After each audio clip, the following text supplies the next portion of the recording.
Well, thank you very much, Tim, for that introduction, as well as for the invitation to come and speak to you today, and for lunch. Thanks. It was very good. So before I get too far down the road, though, I do want to recognize Kathy one more time and thank her for her work on the Marine Transportation Advisory Board since its inception.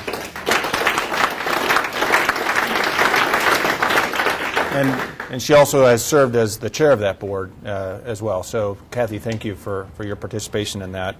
And a couple of people I also want to recognize. One is not here, and that is Al Clow. Some of you hopefully, or all of you hopefully know Al has taken over as the director of the Southeast region right here in Juneau, pretty much right across the street here.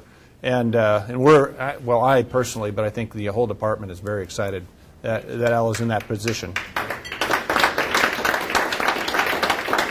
And then finally, I want to recognize Peter because when I came on board as a commissioner, one of the things I wanted to do is provide our legislators, our governor, but also the public with a report on what we're doing in our department, what we've done over the last year.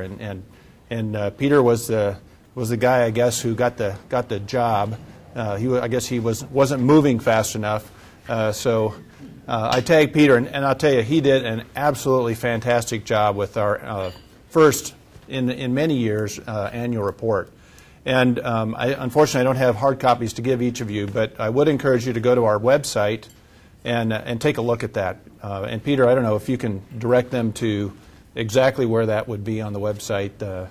You gave me a hard copy, so I don't necessarily go for that, or go to that. I hope there's a link right on the front page of the department site. I believe that is exactly where it is. So if you want to take a look at what we've been doing, it also talks about some of our processes and how we end up with a list of capital projects that go into the Surface Transportation Improvement Program. That's a 3-year program.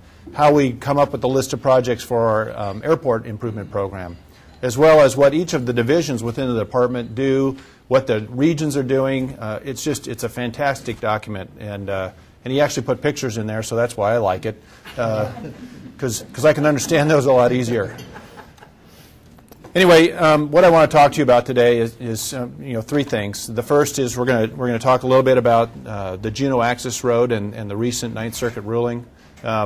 I also want to just kind of give you an update on what's going on right here in Juneau with some of the projects that are either happening or are going to be happening in the near future. And then finally, I'll just give you a really kind of a 30,000-foot view of some of the things that I'm trying to do within the department from a strategic perspective. And so, first of all, let's talk about the Juneau Access Road and that Ninth Circuit ruling. I think everybody knows that they ruled against the defendant, and that's the first thing I really want to make very clear. The defendant in this particular case is not the state. It's the Federal Highway Administration, FHWA. And we were certainly very, very involved and were part of that process, but ultimately it's the Federal Highway Administration who was the entity, I guess, that was ruled against. That doesn't mean that we're going to just sit by and let them not do anything or decide what they're going to do. We're going to be part of that process, and we are part of that process. And really, it boils down to kind of 2 options. We can either appeal to the Supreme Court, or we can conduct a supplemental environmental impact statement that addresses the issues that the Ninth Circuit brought up in their ruling. So that's really the 2 options we have, and that's what we and the governor's office and FHWA are discussing right now, is which direction are we going to go. And so that's really kind of the most information I've got for you right now on the process. We are still very engaged. The AG's office has been very engaged, as well as our department, and hopefully maybe within the next week or so we'll be able to announce kind of what that decision is. Where are we going forward? How are we going forward with this process? We can talk about it more during the question time, but that's really kind of my update on the Juneau Access Road at this point. But kind of to segue into what's going on in Juneau, the first project is the extension of the Glacier Highway between the current terminus and Echo Cove. I've actually been out there, and it's very exciting to see dirt and rock getting moved, and we are well on our way to being able to complete that about 3-mile extension this fall, and it'll be a gravel road out there initially. We'll eventually get out there to probably put a chip seal on it, and then eventually we'll improve it beyond that. But that's the first project, and it does extend the Glacier Highway another 3 miles down to Echo Cove, which I think a lot of folks are interested in. I think there's some potential opportunities as we get that road done that I know some folks are very interested in. The second project is also tied to the Glacier Highway, and that's our reconstruction phase 3 between Eagle Beach and Bessie Creek. And obviously I've been out on that part of the road too, and for those of you that have driven out there recently, you know that it's time to fix that. So we're going to widen it. We're actually putting out the bids are out right now, and we expect to open those bids on the 1st of September. Ultimately, we want to widen it as well as pave our shoulders on both sides. We're going to do a little bit of realignment out there, and what you'll see is an extension of the improvements that we did all the way out to Eagle Beach, and it's going to look very much like that section of road. We hope to be done. Right now, we're scheduled to be done next fall. So we'll open the bids. We'll award this fall. Expect we'll probably start the construction next spring and through the summer and be able to complete next fall. Another one is the Brotherhood Bridge to Ock Bay Elementary School, and there are several projects within that corridor that you should see starting here soon. Right now, Brotherhood Bridge, we're going to replace that bridge with a 4-lane center turn lane bridge. The bridge structure will also include sidewalks and a 10-foot multi-use path. It's right now in environmental design, but we hope to put out the bid next August, so in a year, with construction to take about 2 years on that particular project. The original bridge was a culturally significant project, so we will have wayside facilities associated with that, which will include some interpretive displays, hopefully something along those lines that will preserve the current bridge from that perspective. I mentioned the multi-use path. It's a 10-foot path that will go from Brotherhood Bridge out to Ock Lake Wayside. This one's going to be a bit challenging because we're trying to stay on our right-of-way, and there's some environmental issues that are going to make that challenging. But again, we hope to be done with that by next spring, and then hopefully out to bid by September. The next one is the actual wayside itself. We will put a public picnic area adjacent to the Ock Lake boat launch, and again, some environmental challenges, but we'll work through those through next spring and then put it out to bid in September. The Fritz Cove intersection out there at Ock Bay School, we're going to improve the traditional intersection at Fritz Cove. And I think maybe there were some rumors out there that we're going to put a roundabout there. Well, we're going to have a signal intersection. So just so we'll relieve any of those particular fears. It'll include 8-foot shoulders and 6-foot sidewalks on both sides, and we'll do a bit of realignment on the curve as well. Again, hope to be done in October with the environmental work out to bid by January of this next year. Finally, well, two more. The intersection of Back Loop Road and Glacier Highway over there by the Hart's store. That is being designed as a roundabout, and as we do that, however, we're going to make sure that whatever design we come up with will be able to meet the needs of our larger heavy truck traffic as well as boat trailers to get into the harbor.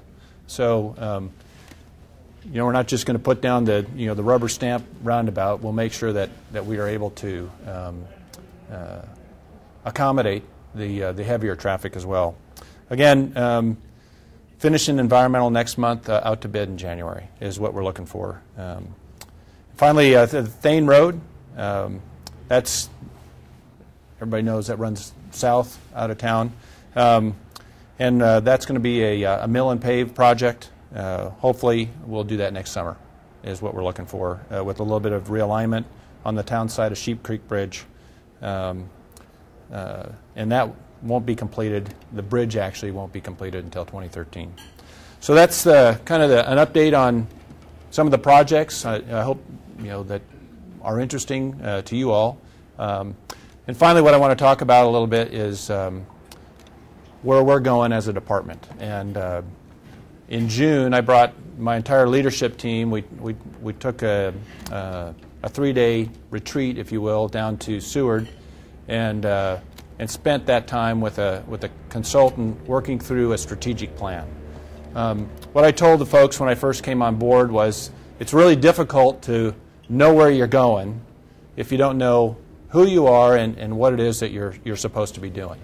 And so that's what we spent 3 days doing, is working on, what is it that we're supposed to be doing, what we're tasked to do, whether it's via statute or the Constitution. Who are we as an organization? What is it we value? And then finally, where do we want to go? Where do we want to go as an organization? Where do we believe the current governor would like us to go? And so that turns into, for me, mission, vision, and values. And so that's what we worked on, and we came up with those 3 things, as well as some strategic initiatives and then tasks that will drive us toward achieving those initiatives. Because unlike a lot of strategic plans that folks put together, you kind of beat your chest and say what a great job you did, and then the plan goes on the shelf and you forget about it. We actually have put in a kind of an accountability loop on this, and that we've set a group of, these are the things we're going to do. We will, is kind of what it came up with. And then from there, we've tied that with, these are the specific things that we're going to do that will get us to the we wills. So overall, mission. We've got a good mission. I think, provide for a safe movement of people and goods and delivery of state services. That's good. But really, we need to get Alaska moving. And I stole it. I'm sorry I stole it from somebody else, because I'm not really creative. So, but what I stole it from was a state that said we're going to keep our state moving. Well, they can do that because they've got all the infrastructure they need. All they really are needing to do is maintain that. As a young state, we have very, very limited infrastructure as far as transportation is concerned. Many cases we have first-generation infrastructure. And so we need to build that infrastructure to really get Alaska moving. Now, what that means is we're going to continue to provide for a safe and efficient system. We're also going to provide access, or continue to provide access, to state resources. But the third thing that really fits, number one, with the Constitution as well as what our governor wants to do, that is open up our state's resources. And so those are kind of what we see as the what. What is it we're supposed to be doing? Who are we? What do we value? And I'll just give you kind of the 3 top values that I garnered from interviews from across my department. And that is integrity. We're gonna deal with you, with our legislators, and certainly with the administration, with honesty, with accountability, with transparency, and loyalty. Secondly is excellence. I think we already have an excellent department.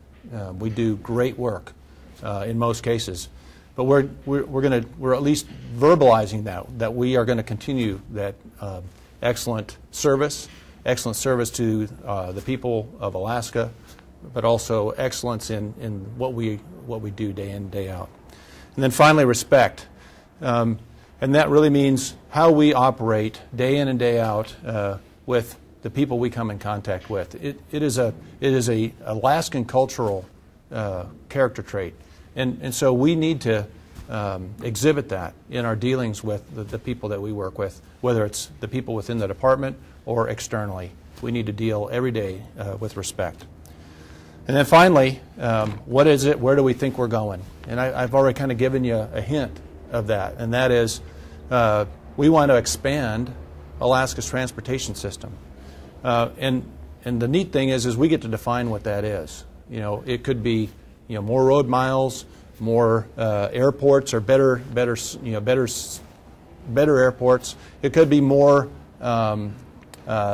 service, whether it's on the marine highway system or in some other fashion. But that's the idea, is that we're gonna set out some parameters as to what that really means. But the idea is that we're gonna our desire is to get Alaska moving, and we're going to do that by expanding the system where we see those opportunities. So that's really kind of the 30,000-foot view. I'm hoping that we're going to be able to actually drop this on our website here soon, and you'll all get to read it. You'll get to not only read this front page piece, but actually get into the details of what we said we want to do and how we're going to go about doing that. So anyway, that's my quick presentation, and I'm very happy to take any questions that you might have at this point. Update on your process and planning for the 2 new vessels for the marine highway system? We are we're working with the governor's office and obviously internally, and we have some direction, and now we've got to kind of put that plan together, and once we've done that, then we will roll that out for public consumption. Yes, sir. Yeah, Commissioner, hitchhiking on Wayne's question for the marine highway system, and then a follow-up. On the marine highway system, is there any work in process at this point that would project the marine highway system's operation and capital requirements with a Juneau access road in place? I can tell you no. Right now, no. Is there any thought being given to something like that, given the capital requirements of the marine highway system?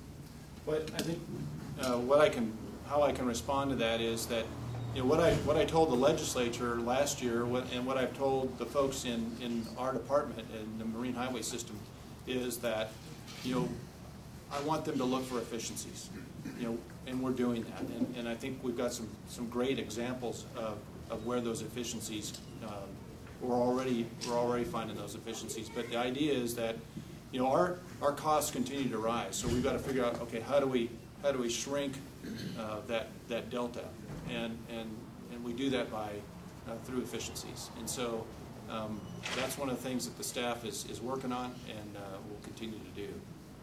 Separate related, Commissioner, your expansion of infrastructure.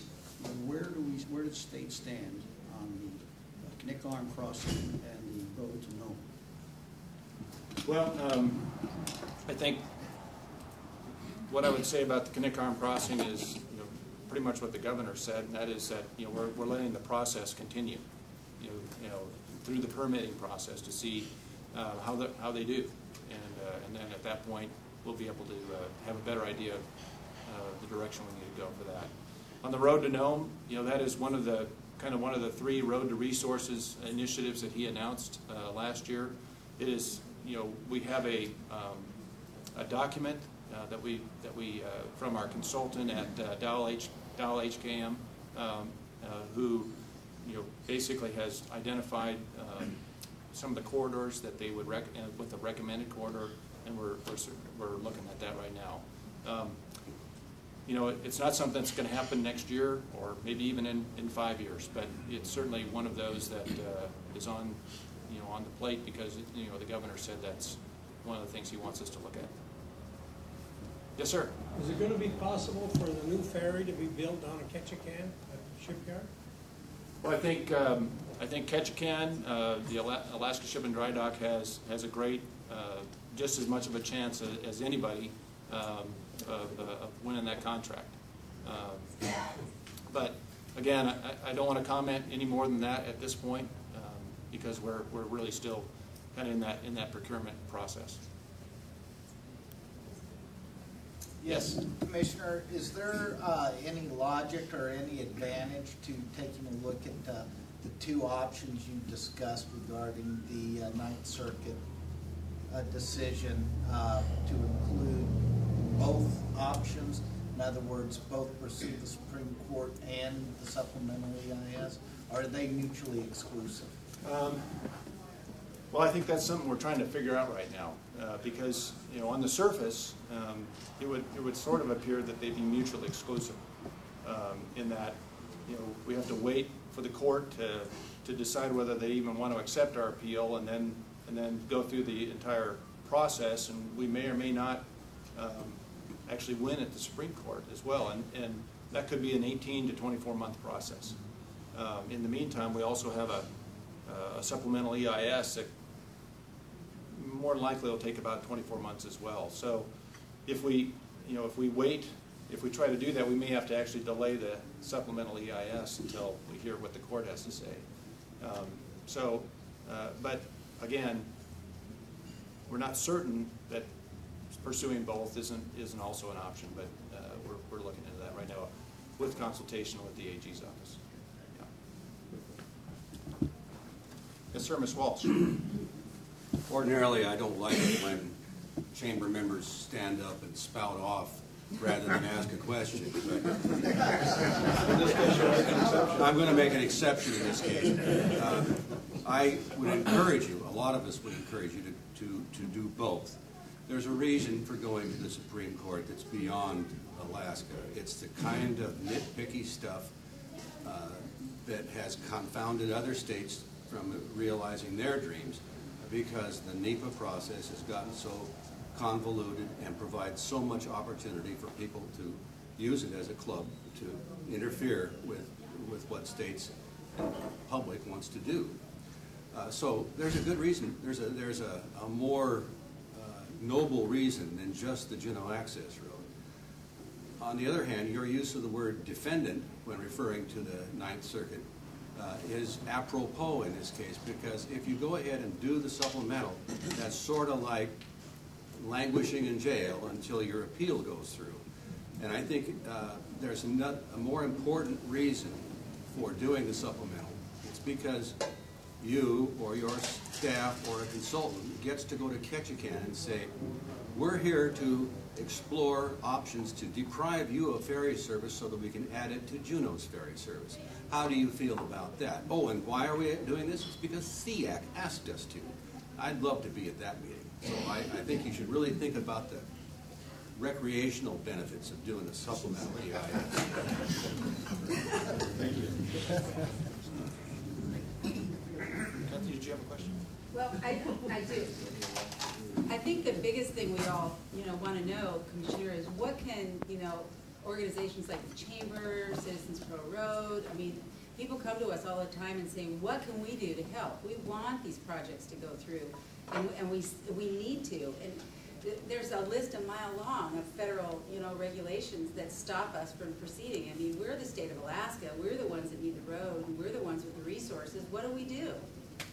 I think within our representative process, I think that's what you can continue to do, is to continue to talk to your local legislators as well as our national representatives, both in the House and Senate, and just continue to advocate through them for them to engage as well. Yes, sir. Commissioner, thank you for coming.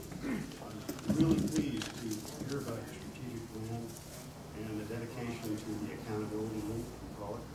Can you share with us a little more detail about how that's going to work? Well, what I can tell you is that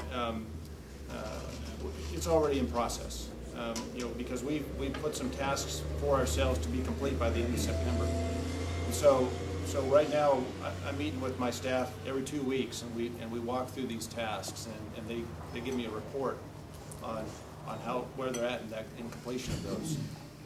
And so, as I said, we've set some strategic initiatives out there, 1 year and 3 year initiatives, and so we're working on the 1 year piece right now, and each quarter we're going to have other tasks that build to completion of those particular initiatives. Like I said, right now I'm kind of still in negotiations with OMB on it, because some of these will have budget implications, but ultimately my desire is that we'll be able to put that on the website and share it with everybody.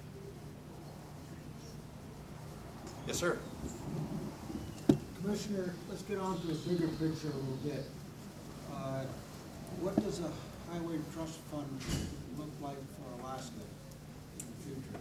Hearing what's going on back there could be scary. Thank you for that question. That is a great question, and just kind of to catch everybody up, you know, our federal program is funded through the Highway Trust Fund. The Highway Trust Fund is basically 99% funded through federal gas tax. 18.4 cents of every gallon that's sold goes into the Highway Trust Fund. What that works out to be over the last few years is about $28.5 billion. Yet the nation's overall needs are roughly $42 billion. So what Congress has done over the last couple of years is to augment the Highway Trust Fund with general fund dollars to the tune of $14 billion. So for those of you that have been, and what that then means to Alaska is our federal portion of that is about, over the last couple of years, has been about $450 million to support capital projects in Alaska. And that's surface transportation, so that's separate from the aviation improvement program. It's just surface, which includes roads and our marine highway. So for those of you that have been following the discussions about the reauthorization of the surface transportation bill, which expired in 2009, you've heard that the push is to let the fund itself. So in other words, no new taxes, no additional general fund money.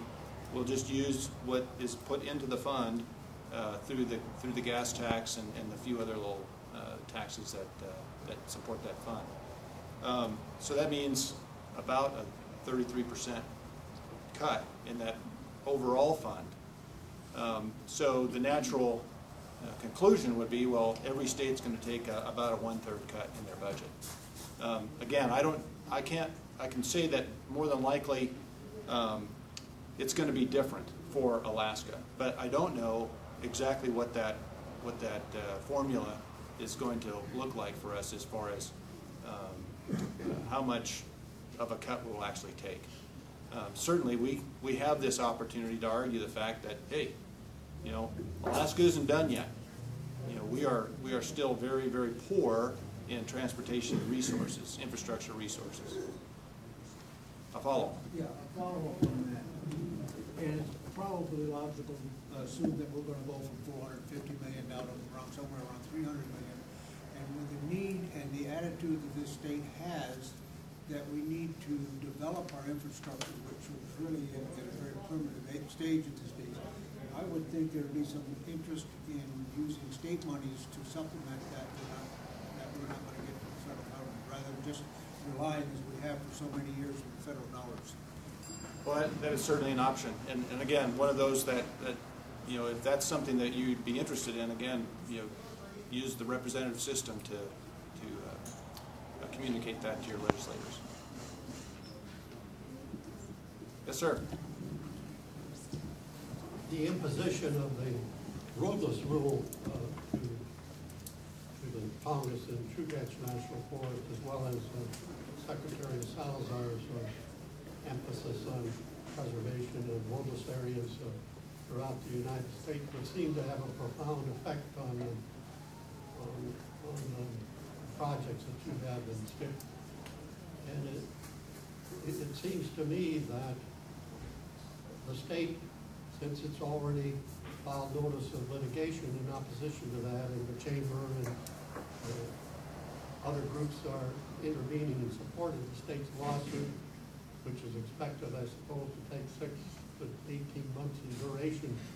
Can and will the Department of Transportation in the state of Alaska proceed forward with all of these projects in roadless areas on the assumption that we, are going to prevail in that litigation, so that we don't, we aren't stymied for all the period of time that the litigation is in process?